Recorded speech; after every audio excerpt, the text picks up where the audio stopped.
పిల్లలు? ఏంటి పిల్లలు బాగున్నారా? ఏంటంతా 8th క్లాస్ అందరూ బాగా చదువుకుంటున్నారా? ఓకే, ఈరోజు మనందరం కూడా మీ సోషల్ సైన్స్ అంతా కూడా మీకు ఒక అవగాహన ఉంది, అవునా కాదా? మీ టీచర్ బాగా చెప్తున్నాడా? ఓకే, ఈ సంవత్సరం మీరంతా కూడా 8వ తరగతిలో సోషల్ సైన్స్ చదువుకుంటున్నారు. ఇప్పుడు మనం ఈరోజు ఒక పని చేద్దాం. సిద్ధంగా ఉన్నారా? అందరూ అటెన్షన్ లో ఉన్నారా? వేరే ఎక్కడ ఆలోచనలు ఉన్నాయా? మళ్ళా నేను అడిగి చెప్పగలుగుతారా? నేను చెప్పింది యాజ్ ఇట్ ఈజ్ మీరు చెప్పాలి, సరేనా? సిద్ధమేనా? ఓకే, మొదటి టాపిక్ ఎవరన్నా హోంవర్క్ చేసుకొని వచ్చారా? చదువుకున్నారా ఈ సబ్జెక్టు? అయితే నేను బ్రీఫ్ గా చెప్తాను, చెప్పిన తర్వాత మీరు ఏదైనా అడిగితే సమాధానం కూడా చెప్పాలి. చెప్తారు కదా? ఓకే, మొదటి సబ్జెక్ట్ వచ్చి మనకు వనరుల గురించి మనకు ఒక చిన్న కథ.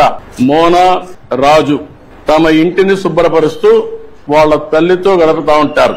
అప్పుడు ఈ బట్టలు, పాత్రలు, ఆహార ధాన్యాలు, దువ్వెన్లు, తేనె సీసా, పుస్తకాలు చూడండి, వీటిలో ప్రతి ఒక్క దానికి ఉపయోగం ఉంటుంది అనింది.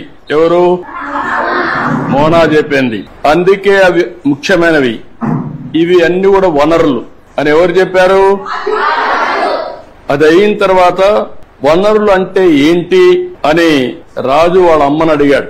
అడిగినప్పుడు వాళ్ళ అమ్మ చెప్పింది ఏం చెప్పిందంటే, మన అవసరాలు సంతృప్తి పరచడానికి ఉపయోగపడేది ఏదైనా సరే అది ఏమంటారు?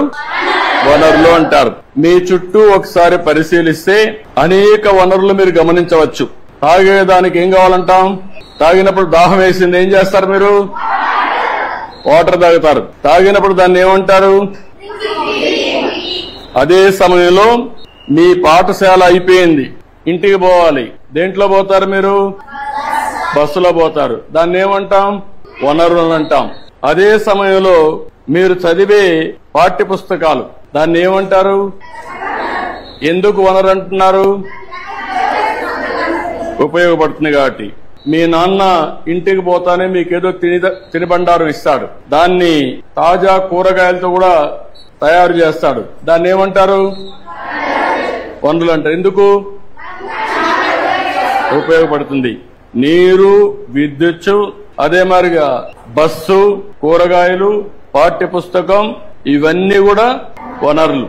ఇవన్నీ కూడా తయారు చేసినప్పుడు నేరుగా గాని వస్తువులతో తయారు చేస్తారు, అవునా కాదా అని అడుగుతున్నా మిమ్మల్ని. ఇది రావడానికి తయారు చేసే అన్ని కూడా వనరులే. కాబట్టి ఏదైనా ఒక వస్తువు వనరులుగా ఏ విధంగా మారుతుంది అని రాజుకు అనుమానం వస్తుంది. రాజుకు అనుమానం వస్తే వాటికి విలువ ఉన్నప్పుడే వస్తువులు వనరులుగా మారతాయి, ఉపయోగం ఉన్నప్పుడే వనరులు అనుకుంటాం. ఉపయోగం లేకపోతే మనం అది వనరులుగా పరిగణించాం, అవునా కాదా? అంటే విలువ ఉంటేనే వనరులు, విలువ లేకపోతే అది వనరులు కాదనేది మన అభిప్రాయం, అవునా కాదా? అంటే ఈ రోజు మనం గుర్తుపెట్టుకోవాల్సింది, విలువ అంటే వినియోగ అర్హత, ఉపయోగం ఉండాలి విలువ అంటే, అవునా కాదా?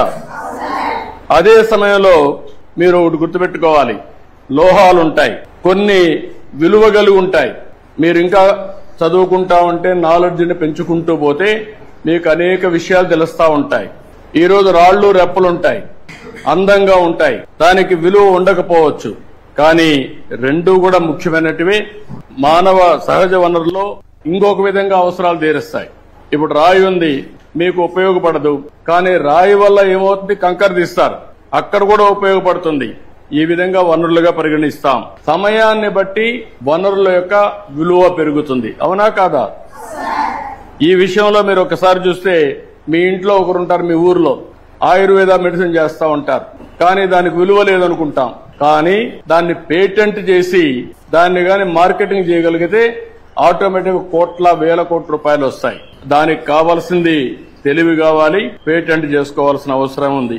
అంటే దీన్ని బట్టి మీరు అందరూ ఆలోచించుకోవాల్సిన పిల్లలు, సమయం, సాంకేతికత అనేటి వస్తువుల్ని వనరులుగా మార్చి రెండు ముఖ్యమైన అంశాలు రెండు. ఇలాంటివి మనం ఆలోచించినప్పుడు మీరు చాలా సమస్యలు చూస్తూ ఉంటారు, సమాజంలో చాలా వనరులు చూస్తూ ఉంటారు. ఆ వనరుల్ని మీరు నెక్స్ట్ లెవెల్కు తీసుకపోతే దానికి కావలసిన జ్ఞానం కావాలి, చదువు కావాలి, ఇన్నోవేషన్ గా తయారు కావాలి.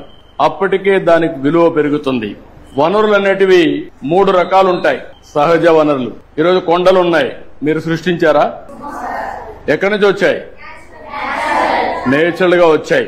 ఈరోజు నీళ్లున్నాయి, ఎక్కడి నుంచి వస్తున్నాయి? నేచురల్ గా వస్తున్నాయి. ఇవన్నీ ఏమంటారు? సహజ వనరులు.